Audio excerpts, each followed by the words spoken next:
Thank you. We now request our beloved director, Professor R.K. Mishra, to address the gathering.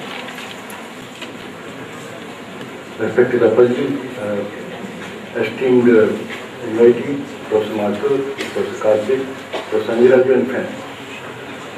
Friends, let us give a big round of applause to Dr. Anjiraju, Professor Mathur, Professor Karthik, and I think it's a good exportable product.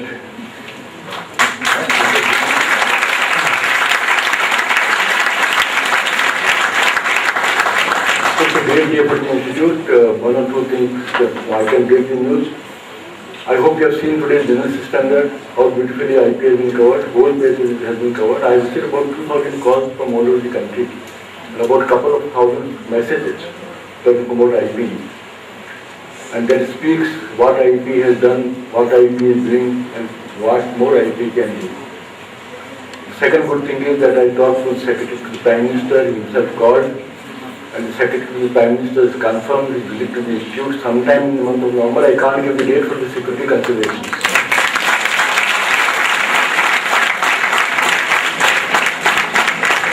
The third thing is more quiz is there. Professor Raju told that Deepak Jain was the ex-dean. Okay, he was the ex-dean. But where is he going to be next dean? Can anybody tell me this? Professor Deepak Jain was the ex-dean. Fact. But where is going to be the next dean? Can anybody tell me? Bangladesh. Bangladesh, she is setting up a university for women. Ex-dean. Where is anybody can tell me, then I'll really be very happy. This also.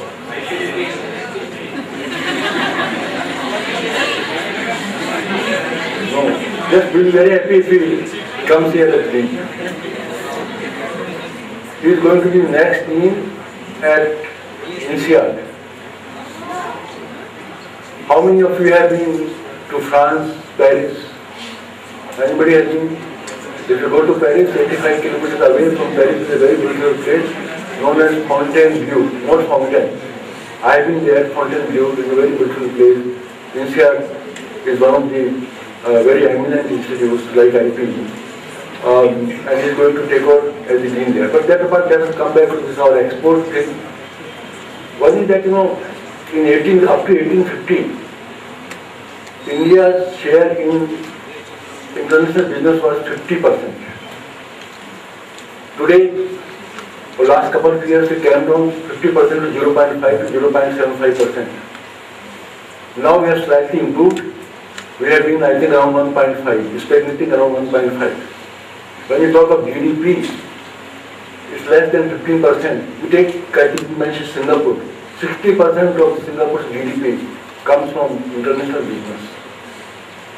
This shows where we were, where we should be, and how far we have to go. But what are the lessons, hidden lessons in that?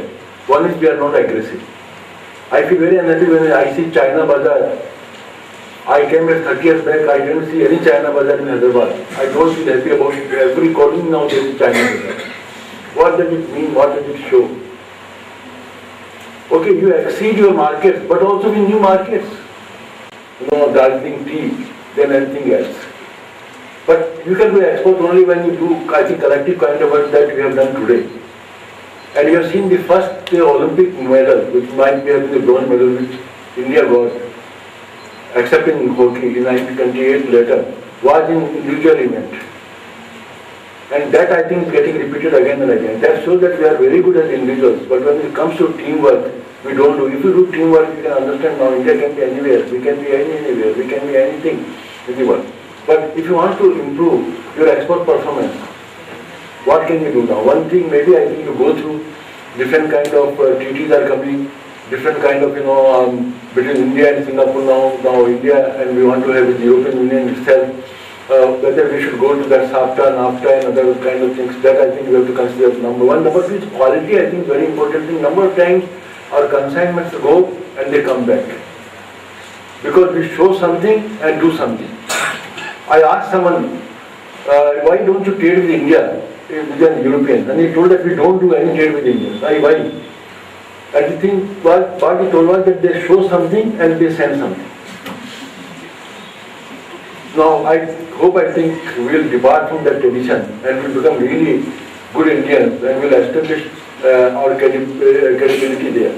Not only that, what is important is that we should also improve internal trade between one state and the other state.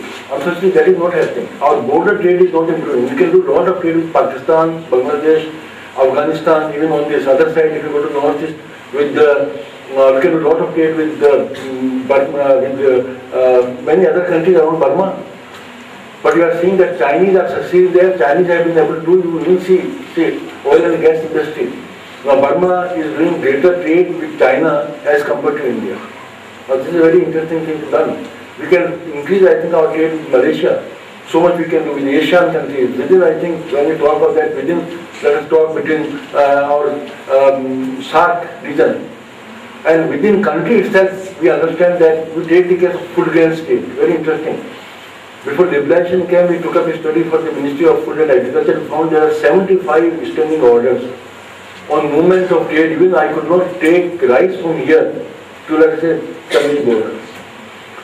So we don't know, I think some people like you and me, I think our students, we have to look at these things and see what are the fundamental problems in India's state. Unless we remove them, and there comes, I think, I am very glad that we are very lucky that we have Appajirao here and also very, very senior person here. I also review the work in the ministry as the representative of the Cabinet Secretary of 10 ministries, and I am reviewing the work of Ministry of Pharmaceuticals, etc.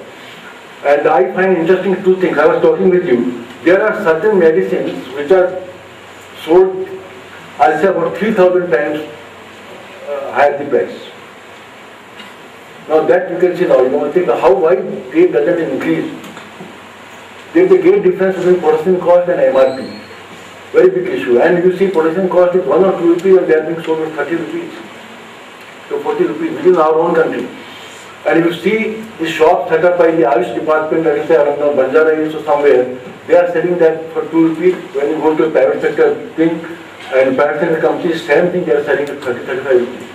Now I think we have to change our pricing policy, we have to improve our quality, and we have to make the definition given by Haberler. I read Haberler's book. Haberler gave a trade theory in 1875, which is known as PPP theory of PPP. And in the simple way the trade was defined is that trade is nothing but an extension of exchange of goods and commodities, not from one region but between one and the other region.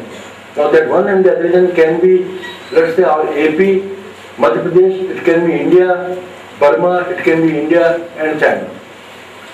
Friends, when I say that, I may also break under good news. I think, I don't know whether it's going to happen or not, but there is all the more a possibility this year of an Indian getting a Nobel in economics, and he will be most probably Dr. Jagdish and Bhagwati, who work with Amartya Sen, and Dr. Jagdish and Bhagwati work is only on the trade theory.